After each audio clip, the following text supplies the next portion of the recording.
This is the After Party, live with Kim McAllister. Pick a couch, grab a drink, and settle into the conversation.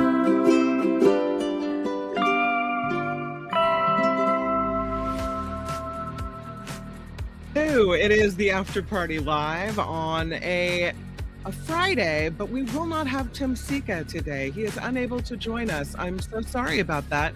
He says he will be back next Friday or Friday next, so we will have him there. But I did enjoy Michael Snyder's movie reviews today, and I'm really excited to watch the second season of Hijack because I really enjoyed the first one. That's kind of my jam. So the kind of thrillers, you know, grab your seat and ride to the end of the movie, although I know it's a series, but I'm excited about that. And we have a lot of great stories, including one story actually two stories that I put in just because the pictures are so cute. So, you know, after everything, after the world ending, after, you know, we still exist. We still need to calm ourselves down, even though we can't look away from everything that's happening. But there are some cute things in the world and some good things that are happening as well. I see everybody in here. Yes, Hijacked was so good, says Susan Roberts. Season 1 was great. And just replay Michael Snyder's segment. Well, we just watched it, so that would be kind of redundant. But I hear what you're saying. It was a good segment, and I enjoyed it as well. Jan Morgan, Kim, did you used to work for KGO? Indeed, I did used to work for KGO. Here's my little KGO phone that I still have. Yeah, I did used to work for KGO Radio, but it's been, 3 years since that station imploded. I worked for KGO for 22 years. I was on those airwaves, so that was a long, long time. Probably not time for showing other photos, but thank you, Phineas. No country in the world tolerates illegal immigration, neither should we, says Lonnie. Okay, but here's the thing, Lonnie. Welcome aboard. This is a non-political show. We already talked politics on the Mark Thompson show. This is the after party, and this is when we just kind of chill out and do stories like this. So let's get into it. And I appreciate you trying to mellow and, as they say in Minnesota, turn down the temperature, because now we're just going to talk about a bunch of stories that we didn't get to talk about on the Mark Thompson show because there was a lot of important things to discuss. Not that these stories are any less important, but maybe a little less, hot, I guess you could say. First of all, did you do your extra 5 minutes of exercise yesterday? I did mine in the shower. It's so cold at my house that I it was so warm in the shower, and I thought I'm gonna move around in here. I know I was safe. There was no slip and fall danger. But yeah, hopefully you did your 5 minutes. Extra 5 minutes, because we know it adds time span onto the back end of your life, right? We talk about this bunny. Look at this little bunny. He apparently is very interested in going home with you or somebody else. This rabbit, a wild rabbit, not a domesticated pet, has repeatedly attempted to enter vehicles in a Colorado town. He wants to go home with someone. This happened in the Copper Mountain area of the ski resort town. This rabbit seen trying to hop into cars. And again, not an escaped pet, but it is a wild rabbit. There was an employee at the Copper Mountain ski resort who was worried about this bunny, thinking it could be someone's pet or, some domesticated animal in danger. So animal control officers were called out. They couldn't find the rabbit the first day they were called, but they got another picture of the attempted rabbit hitchhiker from witnesses that day. And they determined that the animal in this picture was a wild rabbit, not a domesticated pet. The rabbit has not been captured, but the employee who contacted animal control were given the option to have the animal trapped and relocated up to 2 miles away. So I don't know. This picture is clearly not the picture of this animal that's still on the run, trying to hop into people's cars in the ski resort town. But what a cute little picture of that bunny. This next story, not abnormal for the Bay Area. Look at this baby seal, baby sea lion. It was rescued from a parking lot in the South Bay. They named him Baby Mac. The baby Mac sea lion found in a dangerous spot pretty far from where he should be, according to police in Mountain View in the South Bay. So they called the marine mammal rescue folks who took him to the facility in Sausalito. This baby sea lion apparently wandering out of the water, crossing traffic, getting into this parking lot. Security guards then had to wrangle the sea lion and call the police officers. The officers responded, met with on-scene security guards who secured the sea lion pup, and then they guided the sea lion out of traffic and away from danger and escorted the pup back into a patrol vehicle where then they turned the animal back over to the Marine Mammal Center. They call the pup, again, Baby Mac. And Baby Mac seemed to be severely malnourished and very weak, too young to survive in the wild without the mom, but is apparently now improving at the Marine Mammal Center in Sausalito. And again, not something that is uncommon in the Bay Area, but what a cute picture of little baby Mac there. This is a science story. Check this out. It's a black hole volcano. This has erupted after a 100 million year nap, and now we are seeing it again.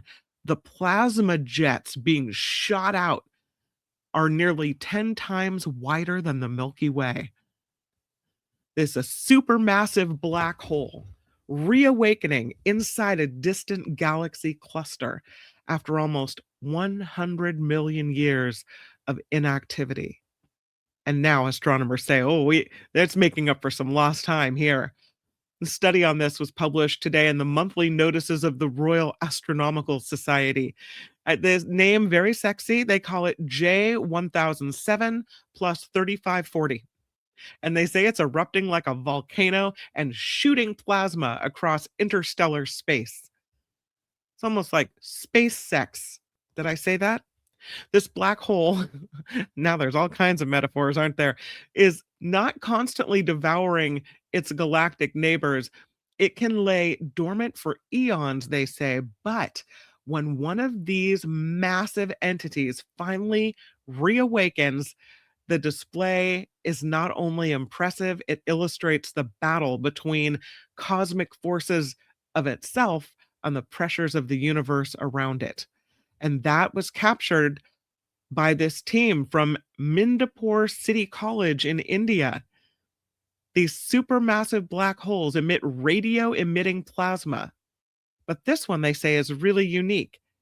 They have analyzed data collected by LOFAR, the Low Frequency Array based in the Netherlands, and the Giant Meter Wave Radio Telescope in India. And the researchers say now there is undeniable evidence of multiple eruptions stretching deep into the universe's past. Study authors said, it's like watching a cosmic volcano erupt again after ages of calm, except this one is big enough to carve out structures stretching nearly 1 million light years across space. The dramatic layering of young jets inside older, exhausted lobes is the signature of an active galactic nucleus, a galaxy whose central engine keeps turning on and off over cosmic timescales. It's a cool picture, though, isn't it? I like it. It turns out that to unsubscribe sometimes, you have to really jump through a lot of hoops. Well, apparently Congress is trying to make it easier, once again, to unsubscribe to websites. I'm not talking about unsubscribing here. It's easy. There's a little button that says subscribe, unsubscribe. I think it actually says subscribe, and when it's highlighted, you've subscribed, and when it's not, you are not subscribed. Easy. Just a click, click, click. And that's how it should be everywhere, right? You like the show, subscribe. You don't? Don't. That's it. Period. End of sentence. But a lot of times you subscribe for something, and then in order to unsubscribe, you have to go to this website and you have to fill out this form, and then you have to go to this extra website, and then you have to click this, and then you have to do that, and then you have to verify your email, and then you have to wait for a message to be sent to your email, and then you have to click on a link. No. No, stop it. There are two Congress people, Mark Takano in California and Mark Amodi in Nevada. They are reintroducing this Unsubscribe Act. And the whole point of it is to ban companies from unnecessarily complicated cancellation policies. They said, as part of their statement, subscription traps have become an accepted inconvenience for American consumers, and too many companies rely on deceptive business models that force people to jump through hoops just to cancel. But we all live busy lives, and remembering to cancel after a free trial shouldn't be another item on the to do list. They said surprise subscription renewal fees are difficult enough to track in everyday life, but passing legislation to rein in the costly annual expenditures seems even harder to accomplish. So they've been trying with bipartisan efforts to get some kind of click to cancel rule in place. Then courts nullified a ruling by the Federal Trade Commission on a technicality just before this click to cancel was set to go into effect. And so now the estimate is that because it's so hard to unsubscribe, it costs American households as much as $200 a year in extra fees. So that could be, you're trying to unsubscribe from, say, Apple TV or, whatever service. I have one of these. It's very difficult to unsubscribe. I signed up for a car wash. This car wash in town charges you, it's like $10 a month if you go there. But I didn't like it. I thought it was bad for my car paint. I noticed my car paint becoming dull. And so I wanted to unsubscribe. But in order to unsubscribe, you've got to call a number, and then it takes a certain amount of time. And if you don't do it in time, you're paying the money for the extra month as well. This is what we mean. I mean, it should not be allowed. So Congressman Takano says during a time when everything is more expensive, corporations are cashing in subscription models that rely on a consumer forgetting to cancel a free trial. Corporations haven't put into place common sense reforms like ending a subscription just as easily as signing up for one. They should be required to send you an email. Your free trial subscription ends on X date. If we hope you love our service, but if for whatever reason you're unhappy, click here to unsubscribe. Done. That should be it. So if this is enacted, this new law would require all companies to receive explicit opt-in confirmations from customers before charging them full price after the end of a free or discount rate trial. And the sign up process must clearly and conspicuously explain subscription terms and make it easy to cancel, as easy to cancel as it was to initially enroll. They've been trying to do this for years. So I hope they're successful with this new Unsubscribe Act. I know it doesn't seem as important as everything else going on, but an average of $200 a year people are out because it's, you forget to unsubscribe or they make it hard to unsubscribe. So, oh, here's a story. This guy, that's a lot of socks. Look at all those socks laid out. This is a news anchor I believe he's in, oh, is he in California? He's got 1,531 pairs of socks and has now earned a record. No, it's a CBS Philadelphia news anchor, Jim Donovan. He's retired, but he really loves socks. He said his colorful socks were noticed by viewers during his time on TV, and then fans started sending him new pairs of socks to add to his collection. Some, as you can see on the right, had his own face on them. He said a lot of people have sent me socks over the years with my face on it. He said it's a little crazy.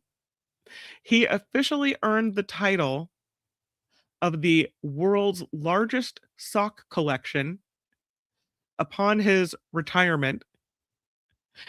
He said breaking the Guinness World Record was a bucket list item for him. He said when he was 8 years old, his parents gave him a copy of the Guinness World Records book, and he flipped through it thinking, I wonder if I could beat some of these records someday. And now he has this claim to fame, the world record for the largest collection of socks, 1,531 pairs of socks. You know what it doesn't say is where he keeps them all, because that's a big dresser. I mean, I don't know. And how do you find the ones you're looking for? Catalog your drawers by different colors or different styles? That's a lot of socks. Gotta do something that brings you joy. There is a new kind of stove. I guess you could call it a stove, oven, stove, cooker, cooktop, called the Cozy Time grill. And it uses light to cook 4 times faster than fire. It's a tech company called Cozy Time. They were at the Consumer Electronics Show in Las Vegas recently, and that is where they debuted this roasting device that uses infrared light to cook food and senses food type using AI. AI is going to cook our food for us too. It uses far infrared heat, which is similar to infrared sauna, to cook everything from pizza to fish to steak. And it does this by directing beams of light at an object, reaching up to 1,800 watts. Then it's got an AI sensor that detects the type of meat, the thickness, the temperature, the weight, and creates a custom cooking strategy. And all of it can be monitored and adjusted via an app. I mean, it's very compact, I guess you could say. And a light powered heating cooks, and it cleans more accurately and 4 times faster than fire, and it requires no preheating at all. Even on cold winter days or during rainy weather, you can enjoy a slow cooked barbecue right indoors. It's got 3 different modes. There's a small enclosed oven, a tabletop grill, like kind of like a la George Foreman, as you can see here in the picture. It can be hinged open completely to create 2 grilling surfaces, so that lid kind of flips back and you've got a second grill. And while it cooks meat to tender perfection, you can also add a small clump of wood chips to create smoked flavor in a little sliding compartment. It has a detachable, washable thing going on, so cleanup, they said, is easy. Do we need this? I mean, I maybe this is the newest invention, and everybody will have this, and we will no longer need our big ovens and stoves in our kitchens. Highly doubtful. It looks to me like just another gadget to spend money on. It's called the infrared powered Lumo grill, Lumo, the Lumo, by Cozy Time. One thing not indicated is how much it costs. So, yeah, I don't know. I don't know how much it costs, but it's supposed to be better than what we have now. We'll see about that. This is another really cool innovation. This is a battery made of paper. Why would we need that? Well, right now it's really hard to recycle batteries. And this is really easy to recycle. It's a biodegradable paper battery by this tech company in Singapore. They call this battery, the company is called Flint. And it's a battery produced on rechargeable paper, which it claims will biodegrade at the end of its life cycle. It was also showcased at the Consumer Electronics Show in Las Vegas. So the technology has entered the production in the company's facility in Singapore. They said they're transitioning now from the lab scale development to making manufactured cells that are ready for commercial integrations. And that's a turning point. because it means their paper batteries can move beyond prototypes and into real devices at real volumes with quality controls that customers can validate. They said reinventing batteries, it's not only about chemistry, but about building something you can manufacture. So this battery would offer us an alternative to traditional batteries. It has no lithium, cobalt, or nickel. It's made completely of non-toxic materials, packed in a little vacuum sealed pouch. And when the battery is no longer needed, you can recycle parts of the batteries or bury them in soil where they will decompose within 6 weeks and leave no harmful residue. It is thin and bendable because it comes in this pouch, which can redefine the shape of products that it powers. So your smartphones could fold seamlessly or lighter if the battery was more flexible and less rigid. Most standard batteries are composed of three parts: an anode, usually made of graphite, a cathode, often lithium, and an electrolyte layer between them, which is often a flammable chemical liquid mixed with salts. That's why batteries can leak, burn, or explode. But Flint's paper battery, the anode is made from zinc, the cathode is made of manganese, and the electrolyte is a water-based solution like hydrogel, which is non-flammable and non-explosive. The paper name comes from the cellulose separator in the battery. The resulting battery, almost twice as cheap as lithium batteries. They did a test in a lab where they used this battery to power a fan, and they said it can still operate when it's bent. It can still operate when it's punctured, torched with a lighter with no leaks or explosions. Who knows? Like the little stove we saw could be the next thing coming in cooking. This thing looks like it could be the next thing coming in batteries. So it's the company's name again is called Flint. And now they're starting to really ramp up production of it. Let's do something a little bit more lighthearted. How about the lotto of the day? How about this guy? He almost talked himself out of buying a lottery ticket. He's in North Carolina. He went and bought a Powerball ticket, but it was touch and go there for a minute. He's from Wingate, North Carolina. He said he went back and forth on whether to buy a ticket for the Powerball drawing online. I almost didn't buy it, he said, but I decided to go for it at the last minute. The $3 ticket ended up matching four of the white balls and the Powerball number, and he wins $50,000, and that prize was tripled to 150,000 when the 3x multiplier kicked in. He said, I sure am glad I played that multiplier. I like to play when the jackpot starts growing and getting big. Yeah, me too, Stanley. He said it took some time for the reality of the situation to set in. It's starting to sink in more now, though. He said it's very satisfying. He will use his 150 to pay down bills and to invest as well. Speaking of lottery, I've got another lottery story for you. And this is a lady who she stopped for a drink at the uh, In and Out Market on Trotter Road in Columbia, South Carolina, was looking for a beverage. And while she was in there, picked up a lottery ticket, bought a $3 bingo scratch off ticket, and won $75,000. That is a successful trip in for a little a little drinky poo. She said it was very exciting. The prize money will make her life a little bit easier. She said, I know money isn't everything, but this'll sure help me out.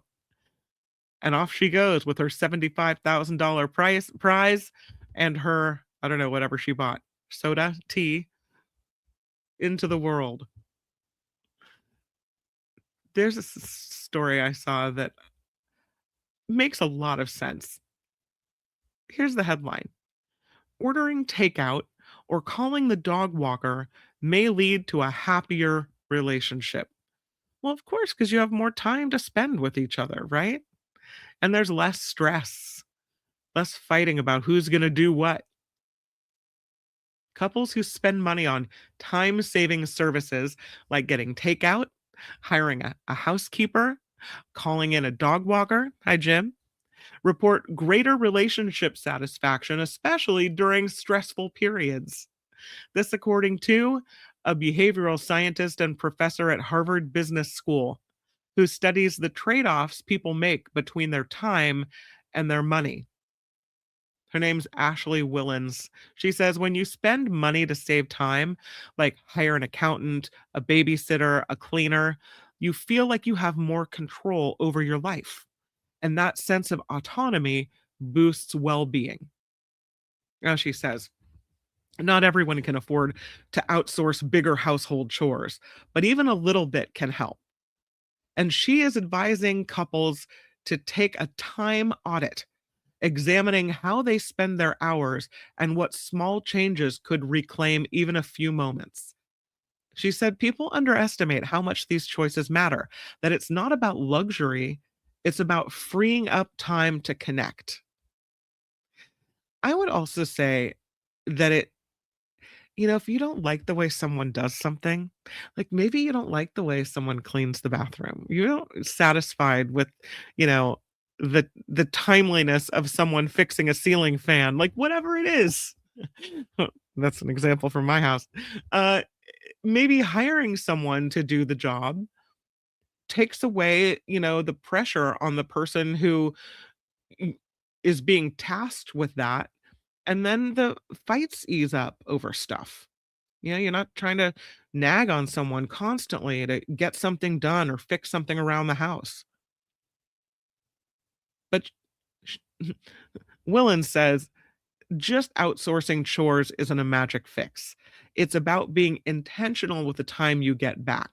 So you can't just outsource it and forget it. You have to actually spend the quality time together with the time that you saved. Use it to reconnect. Think of the half hour that you just saved not as an opportunity to send more emails, but as a chance to spend time with your partner. There's a marriage and family therapist interviewed for the article as well, saying that while outsourcing domestic labor can ease up your stress, it doesn't replace communication. That if conflict around chores is rooted in something deeper, like inequity or not feeling heard, then hiring someone to clean or to do the work, that's not going to end that. You have to dig deeper to address the problems. It opens up time and space, but the couple still have to know how to show up for each other in that space. There's one woman who said the best thing about hiring a house cleaner once a week is that it freed up time for her and her husband to spend time together. She said, my favorite day of the week was coming home to a clean house. We'd go get coffee together instead of arguing about who should vacuum. And that making those decisions together can deepen trust and a sense of teamwork as well. And that's cool. But that's the same with, as they say here, ordering takeout or household chores or anything. Who knew it could improve your relationship, save your marriage, maybe improve your love life as well? I mean, yeah. There's a woman who runs a service where she prepares customized meals for people. She said, most of the people I cook for are trying to invest in their health, but don't have the time because they're juggling mixed dietary needs and work and what have you. One person is a meat eater, one person is a vegetarian, one person has celiac, one person has an allergy to this or that. And that it's one less daily decision to outsource that and have it done for you, and you're able to spend your time on other things. So, just so you know, the next time you order takeout, don't feel too guilty about it. It could be, I guess, helping your life. Speaking of food though, I saw this the new thing.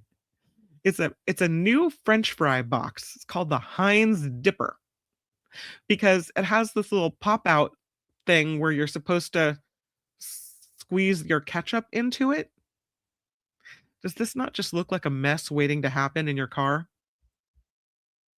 They're reinventing the French fry box with this built-in ketchup holder that is apparently being launched now.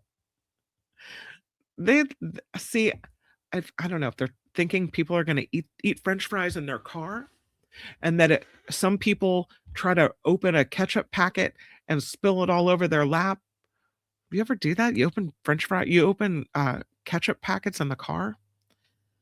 This condiment brand, Heinz, unveiled the Heinz Dipper French fry box with a built-in ketchup compartment that lets you dip your fries directly into the container, which eliminates the need for packets, cups, or squeezing ketchup onto individual fries. And they are rolling this out at participating restaurants and sports stadiums right now in 6 US cities and 10 countries, including Canada, Mexico, Brazil, Germany, Italy, Portugal, the Philippines, Thailand, China, Kuwait. Everybody gets a little ketchup pouch. Heinz says the innovation was inspired by how frustrating eating fries with ketchup can be outside of a restaurant. So the Heinz Dipper is designed to fix that problem. They're going to fix it for you. They said 70% of people who eat fries with ketchup have spilled the sauce while dipping on the go. And 80% said they'd considered skipping the condiment entirely because traditional packaging is too messy or inconvenient. Bingo. And it's just as messy on the side of a dipper box as it is in the package. They said as more eating occasions happen away from home and drive-throughs and on the go, the Heinz Dipper is a fun, relevant way to innovate and meet fans where they are. So there are more than 20 restaurants and sports venues worldwide participating in the launch. Fries are being served in these new containers. We'll see how it goes. Is this just a passing fad, or is this something that, I don't know, we needed to have happen? They have the French fry one. There's also a mayonnaise one. So if you like to dip your French fries in mayonnaise, there's a white box with a little mayonnaise pouch on the outside as well. It says they've got on the website, heinz.com/Heinz Dipper. They have a list of all the places nearest you where you can go try this thing out. In the United States, Fat Sal's Deli in Hollywood, Encino, Studio City, all over Southern California, they're using it. It's in the greater Chicagoland area at Devil Dogs. It's at Pat's King of Steaks in Philadelphia, Lucky's Hot Chicken in Dallas, University of Southern California at the Galen Center will have it as well. So, yeah, interesting.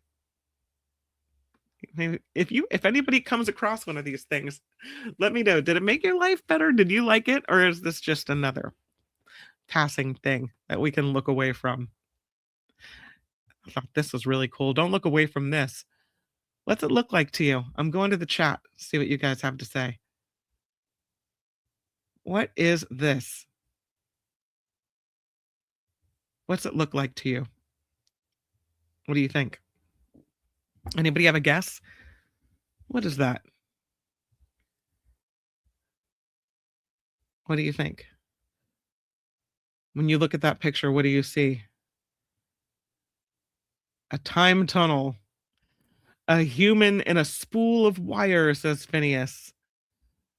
Janet says it looks like books. And she would be right. It is books. It is a book sculpture, as a matter of fact. Well done. Yeah. Heather says that's an image from my colonoscopy. Swimming fish. Yeah, it would be cool. It's actually books. Yay, Janet gets the Friday trivia question correct. 8,000 books. It's a swirling sculpture made of books at a library in Prague.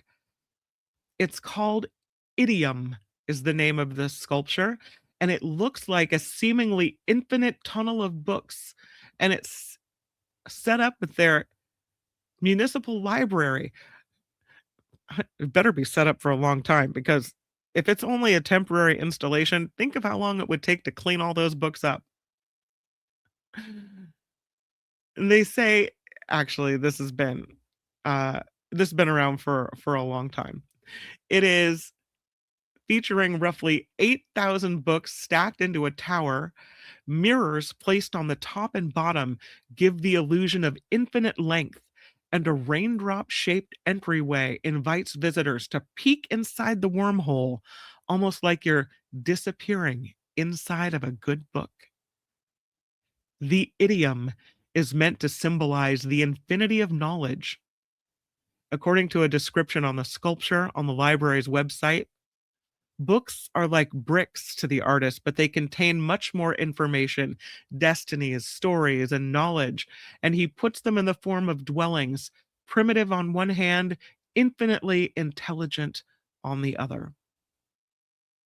This installation made its debut in Sao Paulo International Biennial in 1995. In 1996, it was brought to Prague, first exhibited for a summer at a gallery, which was in the 1950s a communist warehouse of banned books. And then in 1998, they moved it to its permanent home at the library. That's a lot of moving around of all those books. And so for years now, it has stood as a familiar fixture. In 2002, it gained renown by going viral on Book Talk. Have you been to Book Talk? It's the pocket of TikTok dedicated to discussing books and writing. And then the algorithm caught hold of it and pushed it to the forefront of people's feeds. And now people flock to the library to see the idiom statue of all of these 8,000 books. Hey, whatever gets you to the library. Kids that were in Prague looking into their phones suddenly saw a cool thing they liked and they wanted to see it as well. And as it is in today's world, everyone wants to have the same picture or same video because it looks cool and they can get likes, but it also gets them into the library. And the librarians are bewildered at the foot traffic that this sculpture generates. They said during peak travel seasons like the Christmas and Easter holiday season, they get more than 1,000 people a day coming to look at this. The wait time is more than 2 hours just to take a picture at the idiom. They said we'll have to deal with it in some way because working with tourist crowds is a completely different library service than what we've done up until now. Most readers laugh and say it's weird, but we have people who want to return books and they just get in the line and they get stuck there. Now they have turned one of the 5 library entrances into a designated doorway for tourists, and they're thinking about whether or not they should be charging a fee. They thought this statue would fall into oblivion. They said it wasn't designed for mass presentations like this, but now it's a major tourist attraction. So, if you're ever in Prague, you know where to go see the idiom. Here's a last story of the day, and I thought this was super interesting about, oh, I just gave you an idea. One with one of those magnifiers. Oh, okay. Um, and thank you, Wes, for the $1. Appreciate it. We'll take it. Speaking of contributing to the show, I would have been remiss. I kind of jumped into all these stories, but thank you for the messages, the ideas, the story tips, the financial contributions, the PayPal contributions, any and all ways that you keep this show uplifted and ongoing, whether it's financial or otherwise, hugely appreciated. And Wes has contributed another $6 into the PayPal, the show PayPal. Vanessa P contributed her recurring payment yesterday. Scott R, Dallas Y, huge thank you to everyone who contributes in that way. Jim Slayton throwing in 5 as well. Mahalo, thank you so much. And please click like and subscribe. Now I feel like a good YouTube person for remembering to say all that. Thank you. Okay. Here's the last story of the day, and this one is about Leonardo da Vinci and trying to find DNA inside one of his sketches. The scientists looking into this discovered male human DNA on a chalk drawing that may have been created by Leonardo da Vinci. But they can't definitively link the genetic material or the sketch to Leonardo da Vinci. And he is a brilliant inventor and artist. And so I guess tracking down his DNA is important to this group of researchers. They have been working at this for a while, but think they might be a step closer now to getting his DNA. They found his or some male's DNA and on this sketch, and they've outlined their findings in a study on the preprint server BioRxiv. This has not been peer reviewed at all. This is all led by the Leonardo da Vinci DNA Project. It is a worldwide multi-institutional effort that started in 2016, and they are looking at the claim that this could lead to the authentication of artwork through genetic material and reveal biological factors that may have contributed to the artistic and scientific genius of Leonardo da Vinci. Maybe we could somehow learn what made him so brilliant. But they have faced a lot of challenges with this because his original burial site was damaged during the French Revolution. His remains supposedly were relocated to the chapel of Saint Hubert in Amboise, France. The bones possibly lost or mixed in with others in the process. So now researchers can't confirm whether the Amboise remains are really his unless they locate a definitive comparison sample. But he never had any kids, so he doesn't have any direct descendants. The location of his mother's grave, which would have mitochondrial DNA that gets passed from mother to child, is unknown.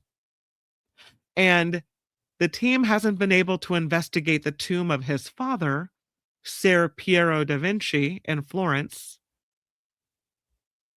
And the researchers behind the DNA project have been trying to extract genetic material from his artwork and other artifacts. For this new study, they examined this sketch called Holy Child, done in this red chalk of a young boy's head from the 1470s. This is an artwork in the private collection, in a private collection in New York City. They said they took some samples from this piece and found male human DNA from a lineage linked to Tuscany, which is the region where Da Vinci was born in 1452. They also found DNA that belonged to someone of the same lineage on a letter written by one of Leonardo's close relatives. But whether the DNA on the sketch belongs to Da Vinci is still unclear. Some say he created this sketch Holy Child. Others think it was produced by one of his proteges. They think the DNA may have come from any one of numerous individuals who interacted with these items over the last 5 centuries. And because there's no reliable comparison samples, once again, they don't know. And so they haven't quite gotten where they need to be with this work yet. They just don't know. But they hope that these findings can persuade the owners of other works by Leonardo da Vinci to let them swab the pieces. They said the paper used is porous and especially good at trapping biological materials, including sweat and skin and bacteria, which all have DNA. And it's well known that he used his fingers along with brushes while painting. So it could be that there's skin cells there as well, mixed in with the colors. Still, they're going after other leads as well, focusing on a Y chromosome chunk, which gets passed down unchanged from father to son to grandson. They're trying to excavate the graves of his male relatives and collect DNA samples from more than a dozen living male relatives that they've recently identified. It's certainly going to a lot of trouble to get all this done. But this male DNA taken from this sketch, they think will help them on their journey. So, kind of interesting to think of the DNA of the artist hiding inside of their work all these many years later. Very cool. Once again, our wonderful movie critic, Tim Sika, is not joining us today, but he will be back next Friday. Be Aware says, I'm Leonardo's illegitimate son. I'd like dad's paintings back. Yeah, I don't think that's happening. Historical and genealogical research on identifying some collateral relatives of the Da Vinci family, but no documented provable lineal descendant of Leonardo. He never had kids. He was too busy inventing things and painting pictures and doing things, right? Wasn't he Merlin living backwards? Yes, yes, yes, indeed. Be Aware says he died in 1519 without known children. Going to be a bit more complicated. Yes, it is. All right. Well, I hope you guys have an amazing weekend. Make it the very best weekend that you can. Thank you for being here. And once again, thank you for all the ways you help keep this show going. I can't tell you how much it means to me, honestly, that 3 years on, how long have I done this show? Maybe we started Mark's show and Nikki's show 3 years ago. This one a little bit later. So 2 years? I have to track down the exact time. But that this show is still going and that we're still having fun together. It means the world. Make it a really good weekend. I will see you right back here on Monday for the Mark Thompson Show. Sarah Kenzier joins, Gary Dietrich joins, and it's going to be a really good one. So bundle up and stay warm. I don't know if it's chilly where you are, but it sure is chilly in Petaluma. And I'll see you on Monday. All right, everybody, for now. The After Party Live would like to thank the following contributors and viewers like you.